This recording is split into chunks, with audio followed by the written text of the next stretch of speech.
আমার আজকের recipe street style chowmein. এটা বানাতে আমি নিয়ে নিব পেঁয়াজ কুচি, রসুন কুচি, কাঁচামরিচ কুচি, টমেটো কুচি, red bell pepper and green bell pepper. আমি কিছুটা সসেজও অ্যাড করব। চাউমিনে ইউজ করার জন্য আমি আলাদা একটা সসও বানিয়ে নিব। আরও নিয়ে নিব কিছুটা মুরগির মাংস। এখন আমি চাউমিনটা 8 থেকে 10 মিনিট সেদ্ধ করে নেব।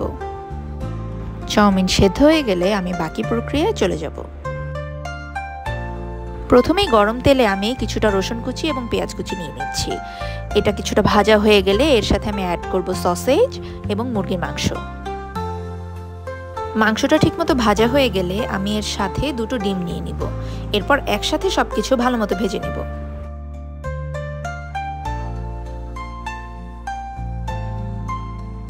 এখন আমি একে একে বাকি ইনগ্রেডিয়েন্টসগুলোও অ্যাড করে দিব। সাথে দিয়ে দিব চিকেন স্টক।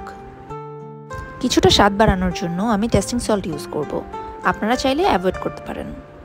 এখন আমি চাউমিনগুলো অ্যাড করে দিব এবং সাথে বানিয়ে রাখা সসটাও দিয়ে দিব। চড়া জলে ভালো মতো নেড়ে চেড়ে কিছুক্ষণ পরে নামিয়ে ফেললেই রেডি হয়ে গেল আমাদের স্ট্রিট স্টাইল চাউমিন।